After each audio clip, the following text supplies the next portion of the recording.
আপনি যদি সাইয়েদনা ওমর ফারুকের জীবনের দিকে তাকান, এমন কঠোর, এমন বীর সেনানী ছিলেন।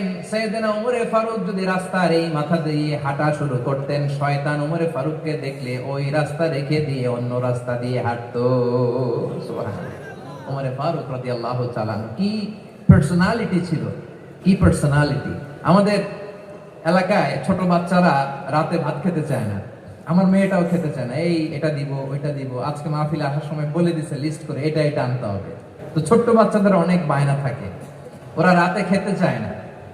তো মায়েরা বিভিন্ন ভয় দেখায়, এই বাঘ আসবে খাও, এই ভূত আসবে খাও। আপনারা কি বলেন চট্টগ্রামে? কি আসবে? হ্যাঁ, ভূত ভূত ভূত আসবে, বাঘ আসবে, খাও খাও খাও, তাড়াতাড়ি খাও। তো বাচ্চারা এগুলো শুনে ভয়ে খেতে শুরু করে। মদিনার জমিনেও একই ঘটনা ঘটতো। মদিনার ছোট্ট ছোট্ট সোনামণিরা খেতে চাইতো না।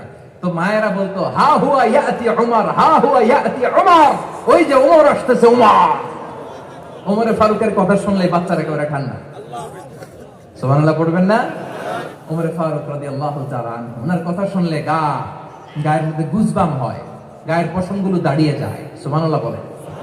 কি পার্সোনালিটি ছিল, কি ব্যক্তিত্ব ছিল। মুনাফিকরা ওমরে ফারুককে জমের মতো ভয় পেতেন। শয়তান, খুদ শয়তান এই রাস্তা দিয়ে আসলে শয়তান অন্য রাস্তা দিয়ে হাঁটত। ওমরে ফারুক রাদিয়াল্লাহু তাআলা আনহুর জীবনে যদি দেখেন, তাহলে সেখানে আপনি আদালতের, ইনসাফের, সুশাসনের, জাস্টিসের নমুনা দেখতে পাবেন। কয়টা শুনবেন?